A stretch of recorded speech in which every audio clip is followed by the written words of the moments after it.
Graça e paz de Cristo Jesus, meus amados irmãos. Começando aqui nossa quinta live, Das 250 oportunidades que teremos de nos encontrar nessa nossa jornada bíblica de 2024. Visão panorâmica das Sagradas Escrituras. Nós estamos nesta primeira semana, já quase fechando aí a primeira semana de leitura, e estamos no primeiro bloco, o enredo é revelado. Estamos vendo no Gênesis o enredo dessa história magnífica da nossa salvação, que permeia por toda a Bíblia, sendo revelado, esse enredo. E hoje chegou a vez de nós tratarmos do grande juízo de Deus sobre aquela humanidade, aquela primeira humanidade. Entre Adão e Noé decorrem quase 2000 anos de história, irmãos. E Adão alcança a 10ª geração. Ele vive 930 anos e ele alcança Noé, o seu decaneto, neto da 10ª geração, já nascido. E então, por volta do ano 2320 a.C., acontece o grande dilúvio, o grande juízo de Deus sobre aquela humanidade que percorreu os caminhos de Caim, que a gente falou ontem, na nossa leitura de ontem. Duas linhagens surgiram.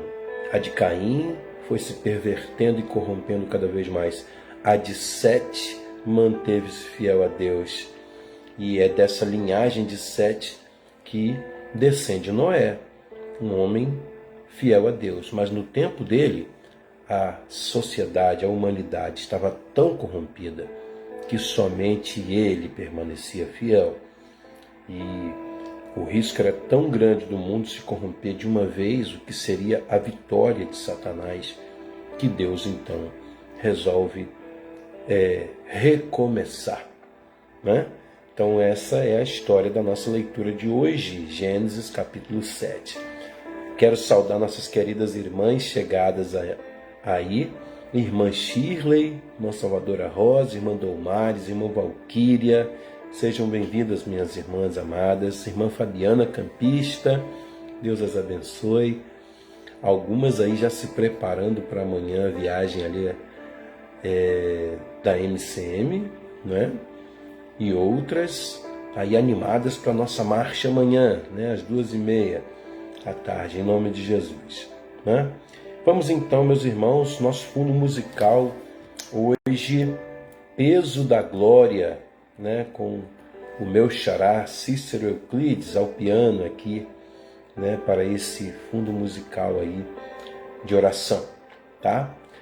Gênesis 6 termina o último versículo com uma frase linda: Noé fez tudo exatamente como Deus lhe tinha ordenado. Que maravilha, irmãos? Não tinha como dar errado. E então veio o terrível dilúvio. Vamos então à leitura. Gênesis 7 diz assim: Então o Senhor disse a Noé: Entre na arca, você e toda a sua família, porque você é o único justo que encontrei nesta geração. Leve com você 7 casais de cada espécie de animal puro, macho e fêmea, e um casal de cada espécie de animal impuro, macho e fêmea. E leve também 7 casais de aves de cada espécie, macho e fêmea, a fim de preservá-las em toda a terra. Daqui a 7 dias farei chover sobre a terra 40 dias e 40 noites, e farei desaparecer da face da terra todos os seres vivos que fiz. E Noé fez tudo como o Senhor lhe tinha ordenado. Quero observar aqui, meus irmãos, qual a diferença de animal puro, animal impuro. A linguagem aqui é sacerdotal, Moisés registrou essa história, né, alguns séculos depois. E o Espírito Santo já vai indicando para ele como que aconteceu na época de Noé, em que Deus determinou a Noé os animais que seriam preservados em mais quantidade, né? E ali os animais então eram os animais puros, ou seja, aqueles que o homem podia se alimentar dele e que podiam ser oferecidos também em sacrifício a Deus quando Deus instituísse, né, a religião judaica, né, lá o tabernáculo. Mas mesmo os patriarcas, desde Abel, a gente já viu essa história, né, eles já sacrificavam animais a Deus. Então essa ideia de animal puro, animal impuro, tem a ver com sacrifício e tem a ver com alimentação, que Deus ia liberar, alimentação de carne depois do dilúvio, né? Está lá em Gênesis 9, tá? Por isso que eram 7 casais, a proporção de 7 para 1. 7 casais de animais puros, né? Incluindo aves, tá? E um casal apenas de animal impuro, ou seja, qualquer outro tipo de animal, tá? Então, essa é a diferença. Quero saudar o querido irmão Sérgio, seja bem-vindo, meu irmão. Irmã Eliane Vieira, Deus a abençoe, tá, minha irmã? Tá? Glória a Deus, sejam todos muito bem-vindos a estar com a gente. Irmã Fabrícia, tá? Deus abençoe, tá? Sejam todos muito bem-vindos aí. O dilúvio, Gênesis 7, 6. Noé tinha 600 anos de idade quando as águas do dilúvio vieram sobre a terra. Ele tinha 480 quando começou a construir a arca. Levou 120 anos construindo sozinho, meus irmãos, porque ninguém quis ajudar, né? Todos zombavam dele, achavam que ele era um louco, né? Foram 120 anos em que ele, como diz lá em Hebreus 11, 7, ele pregou a todos sobre a justiça de Deus, né? Avisando que o juízo estava para chegar, tá? Quero saudar a querida irmã Márcia Moretti, irmã Nilceli. Sejam todas bem-vindas, minhas irmãs. Deus abençoe. Noé, seus filhos, sua mulher e as mulheres de seus filhos entraram na arca por causa das águas do dilúvio. As águas foram subindo, né, irmãos, à medida que a chuva foi intensificando. Pastora Marlene, que honra, pastora. Deus abençoe. Seja bem-vinda aqui à nossa live da Jornada Bíblica, né, 2024. Amém? Bênção demais ter a pastora com a gente aqui. Um forte abraço para a família, para a igreja aí, tá? Em Donana. Deus abençoe, minha irmã. Glória a Deus. Casais de animais grandes, puros e impuros, de aves e de todos os animais pequenos que se movem rente ao chão, vieram a Noé e entraram na arca, como Deus tinha ordenado a Noé. Irmão Carlos Henrique, Deus abençoe, meu irmão. Seja bem-vindo aí também à nossa live. Irmãos, interessante, né? Vieram a Noé, né? Noé não precisou caçá-los. Milagrosamente Deus os trouxe, né? Um mínimo de esforço, talvez, né, eles tiveram que fazer para colocar aqueles animais na arca. Até hoje, né, quando se analisa comportamento animal, a gente sabe que quando vai se formando no horizonte assim um cenário de chuva intensa, né, os animais entram em estado de alerta e eles procuram um lugar, né, de refúgio para eles, né? Mas naquele caso ali, não é, todos os animais existentes na natureza virem para aquele local, foi algo realmente dirigido por Deus, tá? Algo milagroso mesmo, né, que aconteceu.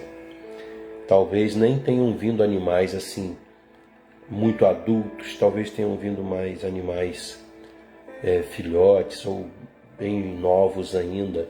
Eles se desenvolveram dentro da arca, permaneceram lá por mais de 1 ano, né?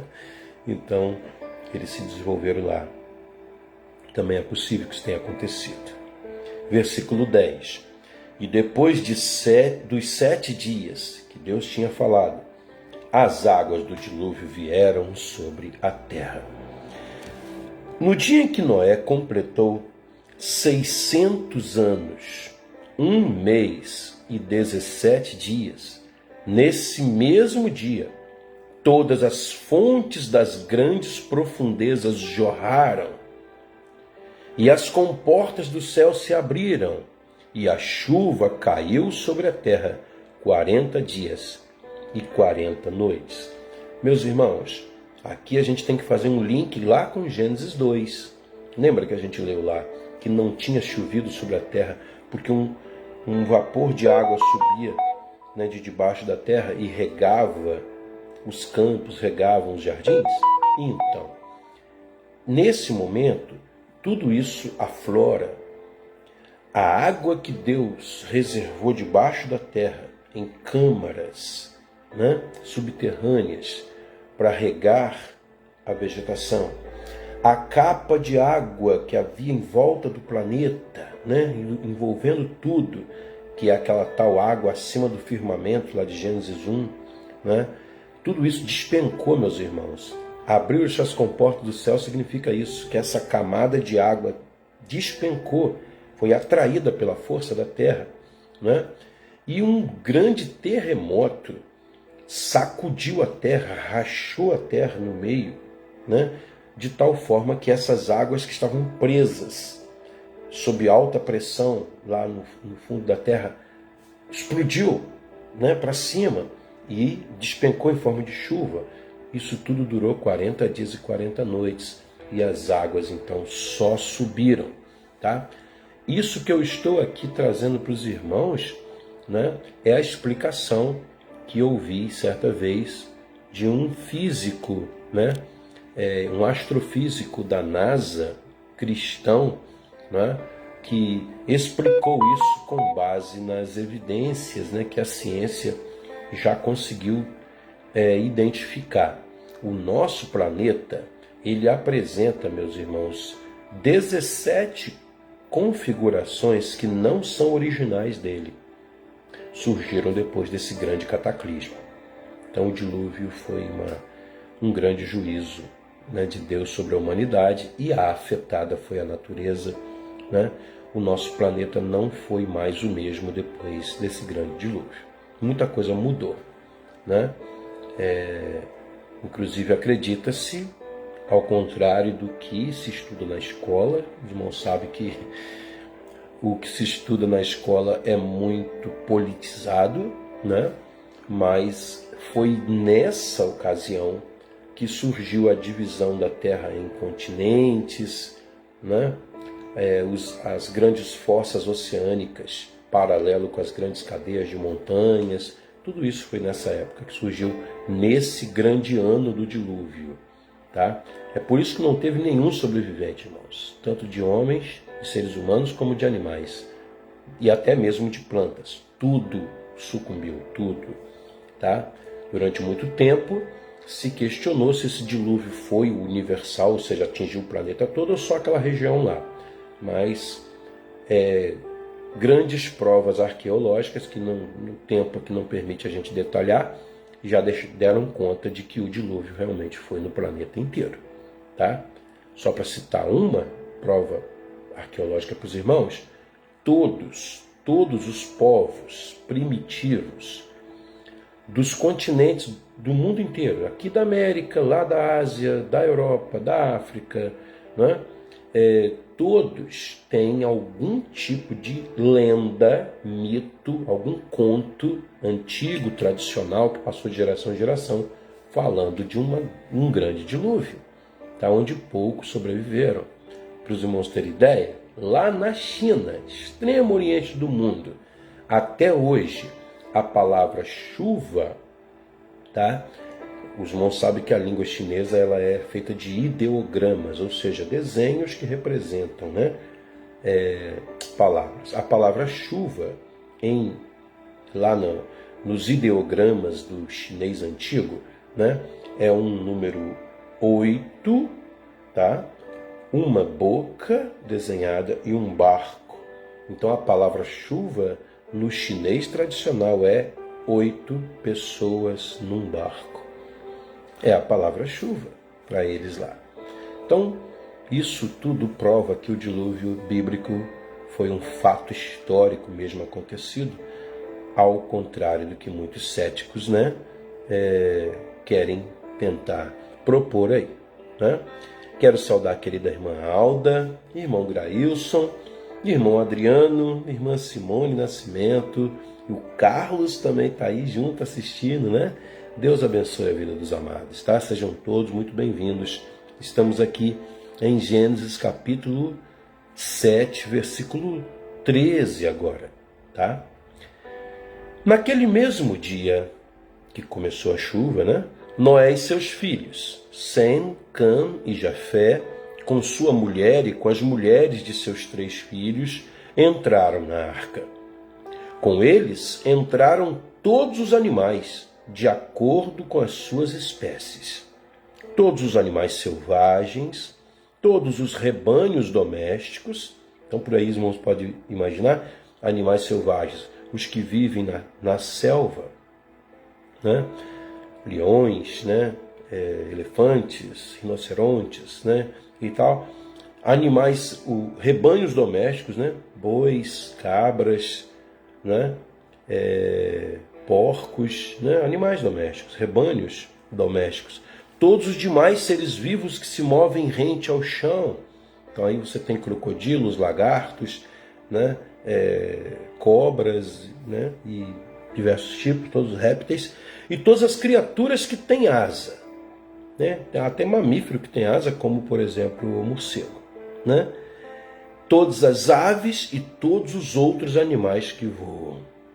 Casais de todas as criaturas que tinham fôlego de vida vieram a Noé, milagre que falei agora há pouco, né? E entraram na arca.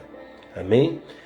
Quero saudar querido irmão Manuel Carlos, que bênção, tá junto aí também, né, irmã Simone, participando. Um forte abraço, meu irmão, tá? Bênção demais teu irmão participando com a gente aqui da nossa live aqui.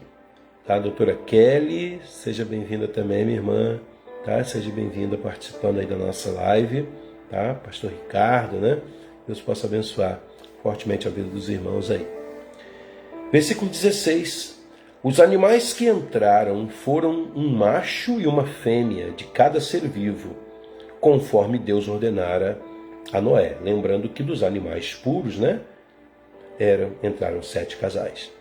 Então o Senhor fechou a porta. Essa frase aqui é muito forte, irmãos. Ela ecoa pelos séculos.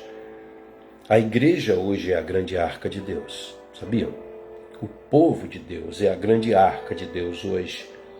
Todo aquele que quer fugir desse mundão que cada vez mais se afoga nas águas do pecado, da imundície, da corrupção, da violência, da promiscuidade, precisa vir para a arca de Deus, porque haverá um momento em que Deus vai fechar a porta e ninguém mais poderá entrar. Esse vai ser o momento em que Deus vai arrebatar a sua igreja, né? Passem essa mensagem adiante. Sejamos os Noés de hoje, irmãos. Sejamos os Noés de hoje. Vamos passar essa mensagem adiante. Tem muita gente ainda precisando entrar nessa arca. 40 dias durou o dilúvio, e as águas aumentaram, e elevaram a arca acima da terra. A arca foi feita conforme um projeto dado por Deus a Noé, né? E ela flutuava. Ela foi totalmente calafetada com betume e piche. Piche é o petróleo, né? Como a gente conhece hoje como petróleo, né? E foi toda calafetada, e à medida que a água ia subindo, a arca ia subindo junto. Uma grande caixa, né? Por isso que ela é chamada de arca. Não é um mero barco com quilha, não. Era como se fosse um baú, né? Uma grande caixa, um pouco baulada, né? Abaulada, né? A arca, irmãos, ela já foi encontrada exatamente no local que a Bíblia diz que ela parou, o alto do Monte Ararat, que fica ali na fronteira da Turquia com a Armênia, né? Lá na Ásia. E pessoas já tiveram a oportunidade de vê-la, de estar dentro dela, tá, irmãos? E ela é exatamente como a Bíblia descreve, né? Exatamente. Agora vamos para o versículo 18. As águas prevaleceram, aumentando muito sobre a terra, e a arca flutuava na superfície das águas. O cuidado de Deus, né? Que coisa maravilhosa. As águas dominavam cada vez mais a terra. À medida que foi chovendo mais, que foi precipitando aquela água que saiu de debaixo da terra, né? As águas foram aumentando, tá? E foram cobertas todas as altas montanhas debaixo do céu. As águas subiram até quase 7 metros acima das montanhas. Os irmãos imaginam, né? A mais alta montanha do mundo hoje, não sabemos se ela já existia na época ou se ela se formou depois, tem 8.800 metros de altitude, que é o Monte Everest. Imagina, né? A água subindo ainda 7 metros acima do Monte Everest, né? Então, quanto subiu essa água, irmãos? Quanto subiu? Por isso que demorou mais de um ano para ela escoar, né? Voltar para o seu lugar, né? E não fossem as fossas marinhas que se formaram, inclusive nesse cataclismo, essa água, né, não teria para onde escoar. Por isso que hoje, né, muita parte da água está por baixo, né, da calota, né, terrestre, onde nós pisamos, né, a crosta, né, tem muita água por baixo. Irmã Solange, que alegria, minha irmã. Glória a Deus, seja bem-vinda, né, irmã Solange de Lisboa. Bênção demais, viu? Ter a irmã com a gente aqui na nossa live. Seja bem-vinda, tá? Glória a Deus. Versículo 21 agora. Todos os seres vivos que se movem sobre a terra pereceram. Aves, rebanhos domésticos, animais selvagens, todas as pequenas criaturas que povoam a terra, e olha bem, irmãos, e toda a humanidade. Irmãos, quando a gente para só para tentar imaginar o desespero de quem ficou fora daquela arca, irmãos. Pessoas que levaram 120 anos zombando de Noé, enquanto ele construía aquela grande arca. O desespero que não foi para eles. Podemos imaginar, né? Nesse tempo, nesse momento aqui, quanto choro, quanta lágrima. Talvez até alguns de arrependimento.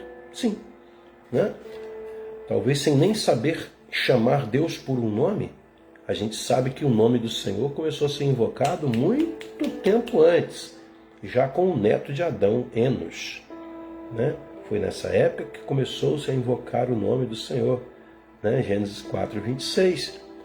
Então talvez as pessoas agora aqui, sem nem saber o nome de Deus, talvez gritando, Deus de Noé, nos perdoe, nós nos arrependemos.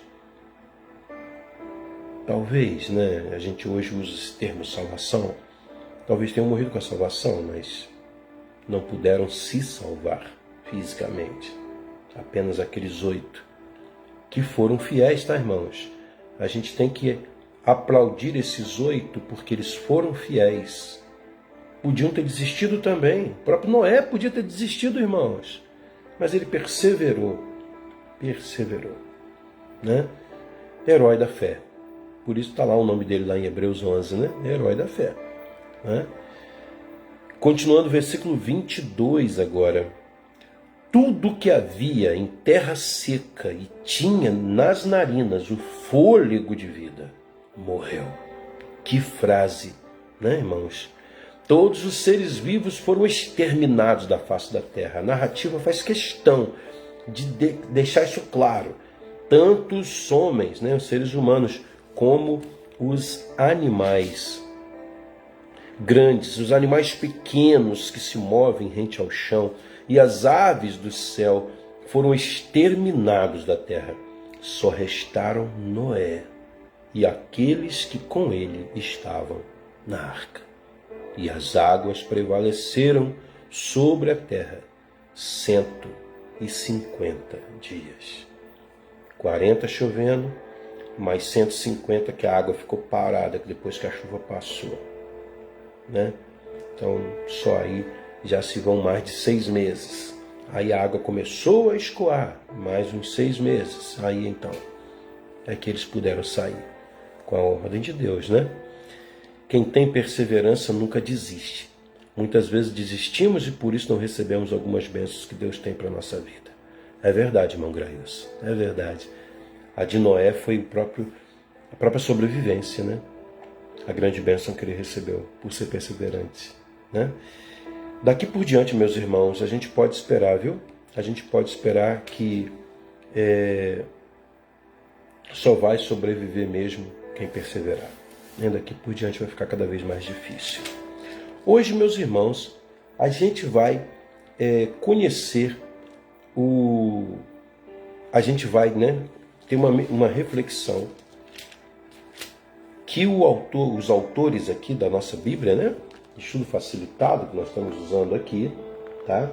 Ontem a irmã Nilceli, né, perguntou sobre essa Bíblia, né, se ela pode ser adquirida.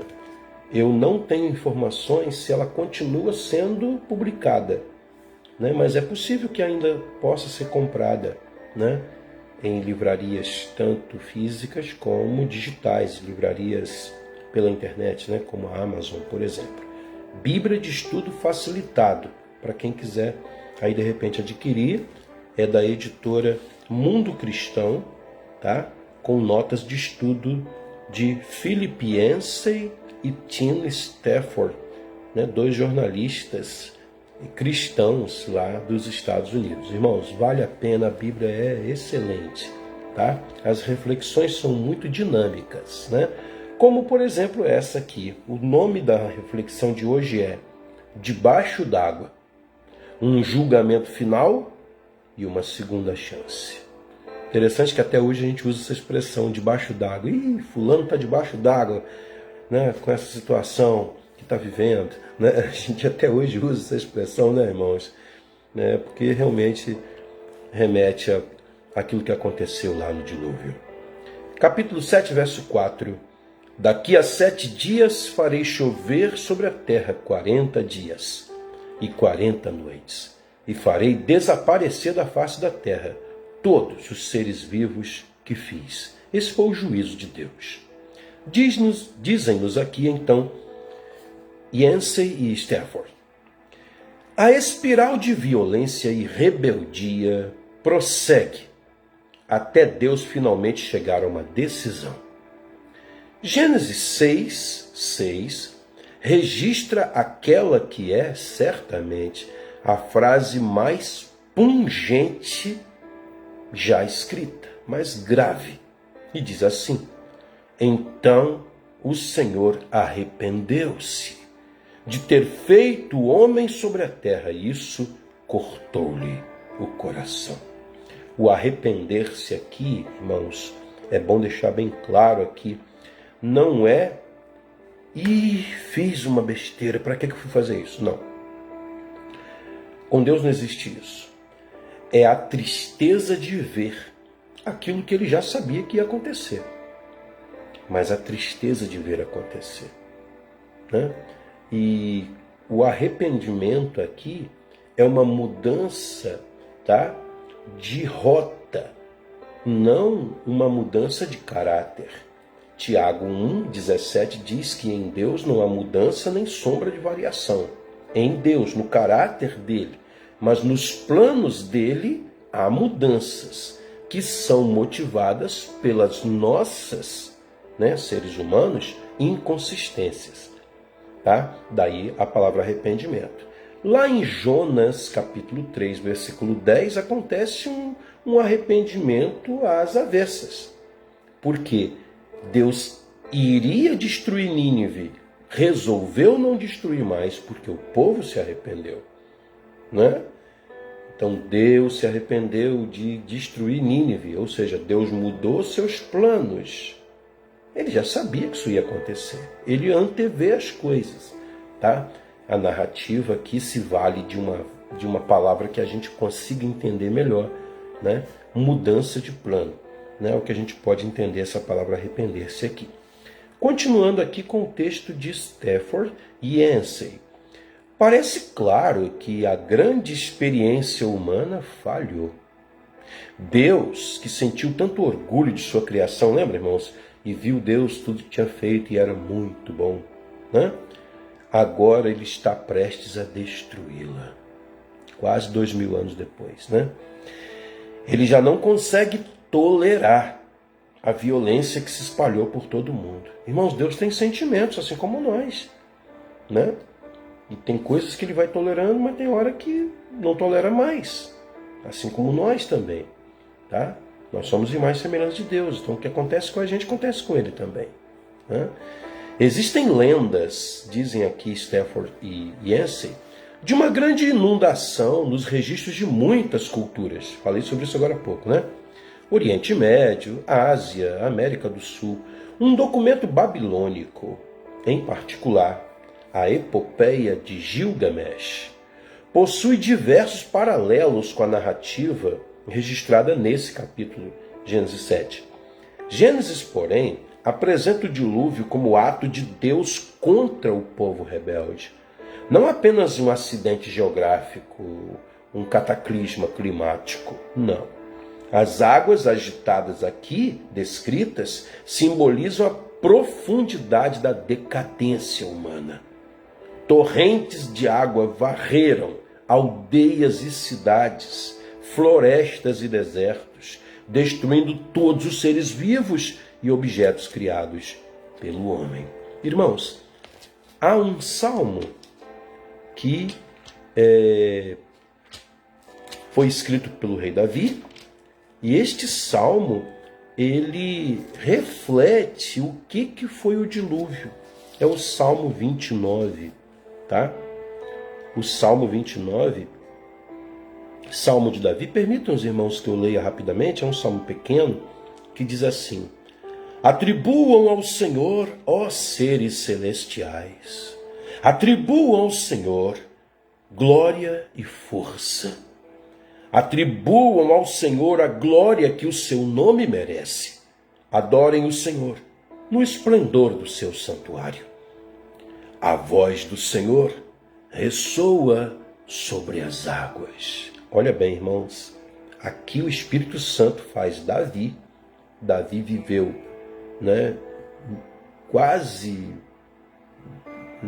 Davi viveu 1000 anos depois do dilúvio, 1300 e pouco anos depois do dilúvio. O Espírito Santo faz ele ver o que aconteceu do dilúvio. E ele coloca nesse poema aqui, Salmo 29. O Deus da glória troveja. O Senhor troveja sobre as muitas águas.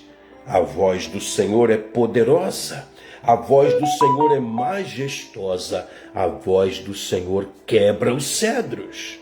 Irmão, cedro é uma árvore enorme que tem lá no Líbano e que precisa de muitos homens para abraçar uma árvore daquela.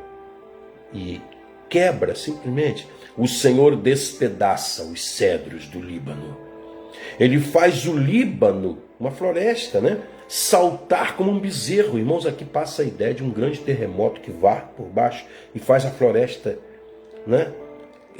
ser sacudida como um tapete, como quem sacode um tapete para bater a poeira. O Sirion, como um novilho selvagem. O Sirion era o nome que se dava ao Monte Hermon, o monte mais alto da Terra Santa. Ele saltou, como se fosse um novilho selvagem, um garrote que ninguém ainda conseguiu domar. A voz do Senhor corta os céus com raios flamejantes. A voz do Senhor faz tremer o deserto. O Senhor faz tremer o deserto de Cádiz. A voz do Senhor retorce os carvalhos. Uma árvore tão forte, irmãos? Fica toda retorcida. E despe as florestas ficam nuas da vegetação, porque ela é simplesmente varrida pelas águas.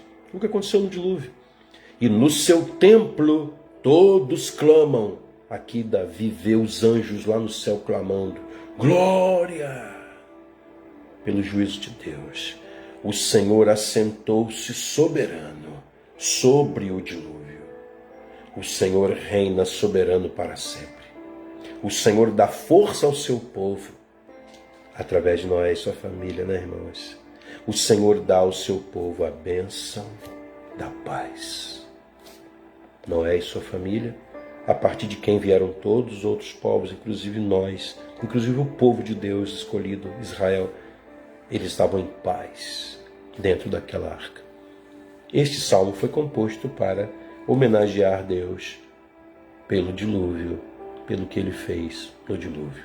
Querido irmão Dejair, seja bem-vindo, meu irmão. Deus o abençoe. Poucos sobreviventes, diz aqui, continua aqui o texto, né, de Yancey e Stafford. A Arca de Noé, um barco enorme e rústico, navegando no meio da tempestade, é um símbolo de outra espécie, um símbolo da misericórdia divina. Deus resolve dar à terra uma segunda chance, o que explica por que ele ordenou a Noé que preservasse representantes de todas as espécies. Os primeiros seres humanos causaram desordem tremenda, e sua rebeldia provocou o colapso de toda a criação. Contudo, a decisão divina de poupar Noé e sua família introduz uma mensagem de esperança, simbolizado, né, irmãos, naquela pombinha que traz aquele ramo de oliveira. Até hoje é símbolo de paz e esperança, né? Essa pombinha. Essas 8 pessoas engendrarão as gerações futuras e darão continuidade à história do infindo amor de Deus por seu povo. Questões para a gente refletir. Muitos acreditam que cada indivíduo deve definir o bem e o mal, o certo e o errado, por sua própria conta. Você concorda com isso? Que nós é que vamos definir o que é o bem, o que é o mal, o que é o certo, o que é o errado? Ou seja, nosso próprio destino, por nossa própria conta? Bom, irmãos, parece que o dilúvio mostra que a coisa não é bem assim. E prestes estando nós, né, da chegada do juízo final, quando a terra não vai mais ser destruída pela água e sim pelo fogo, né, como Deus prometeu a Noé, é algo que a gente tem que parar realmente para pensar. Amém? Glória a Deus. Amanhã, meus irmãos, a gente vai continuar nossa leitura em Gênesis 8, o arco-íris, né? O arco-íris. Há uma palavra aqui, né? Eli Santos. Eli, sempre que surgem pedidos assim como esses que você está fazendo para a gente direciona de 2 maneiras, tá? Qualquer irmão que está participando da live aí pode ajudar, tá? Essa pessoa, o Eli ou a Eli, não sei, né, se é um nome feminino ou masculino, pode ajudar. Qualquer irmão que quiser pode fazer isso por sua conta. Mas querendo ajuda mesmo da nossa igreja, tá? É só procurar a gente. A gente é daqui da Igreja Batista do Parque Prazeres, tá aqui em Campos, tá bom? Então pode procurar a gente ali presencialmente que a gente vai ver o que a gente pode fazer para te ajudar. Nossos cultos são dia de quarta-feira e dia de domingo, tá bom? Domingo é de manhã e à noite, tá? Que Deus abençoe sua vida ali, tá? Glória a Deus. Vamos orar, meus irmãos. Meu Pai, ó Deus maravilhoso, nós queremos te engrandecer nesta hora, pelo teu juízo ser tão perfeito, santo, puro, devastador, porque o pecado realmente precisa ser erradicado, meu Deus, ser destruído. E para isso, governado pela tua perfeita soberania, pecador é destruído junto. Foi o que aconteceu naqueles 40 dias e 40 noites. Estamos tão distantes daquele fato no tempo, mas a nossa mente para pensar. A gente tem visto tantos cataclismos acontecendo, a natureza está cada vez mais manifestando a sua indignação contra o cativeiro a que ela está submetida por causa do pecado. Como as inundações que a gente viu há poucos dias pelas chuvas aqui na nossa região. E tantas outras coisas acontecendo, meu Deus. Terremotos, maremotos. Tua palavra nunca deixou a gente enganado. Ela sempre avisou que isso iria acontecer. A natureza está apenas reagindo à escravidão a que foi submetida. Senhor, nós, assim como o rei Davi, queremos te louvar. Louvar o Senhor por essa soberania do Senhor, por esse poder inigualável do Senhor, que faz tremer tudo, que faz sacudir tudo, que quer destruir o pecado, que quer erradicar a maldade, mas que preserva. Aquela arca foi construída por mãos humanas, mas um projeto divino. O Senhor deu o desenho, os detalhes de tudo. Tudo. E ela resistiu a tamanha pressão de água. E foi o Senhor que fechou. Noé, Sem, Cã, Jafé, a esposa de Noé e suas 3 noras, não estavam na arca, estavam nas tuas mãos. Assim como nós estamos hoje, Senhor. Nós só estamos aqui porque estamos nas tuas mãos. Preserva-nos, meu Deus, enquanto perseveramos, mesmo com nossas falhas. Noé também teve suas falhas, mas nós perseveramos, meu Deus. Queremos ir até o fim com o Senhor. Nada nem ninguém irá nos impedir disso. Apenas segure-nos nas tuas mãos. Preserva-nos, meu Deus, porque sem o Senhor nós não somos nada. Nada, nem ninguém. Bendito seja para todo sempre o teu nome. Abençoa a vida da Eli, que está compartilhando com a gente aqui sua situação. Tu tens a chave de Davi em tuas mãos. Abre a porta de bênção para ela ou para ele. Cuida de todos nós, nossas famílias, a viagem amanhã das irmãs ali para Italva. Assim como também, ó Deus, a nossa marcha amanhã pelo bairro. Ó Deus, que o Senhor providencie tudo, Pai, para que seja realmente para a tua honra e tua glória. Nós te louvamos, te agradecemos em nome de Jesus. Amém, a Deus. Amém. Glória a Deus. Meus amados irmãos, Deus abençoe a vida de todos, tá? Tenham todos uma noite abençoada. E que o Senhor esteja guardando e preservando sempre a vida de todos nós. Vamos permanecer firmes na arca, tá, irmãos? Não vamos sair dela antes que a porta feche, né? Deus abençoe a todos. Até amanhã, em nome de Jesus. Amém.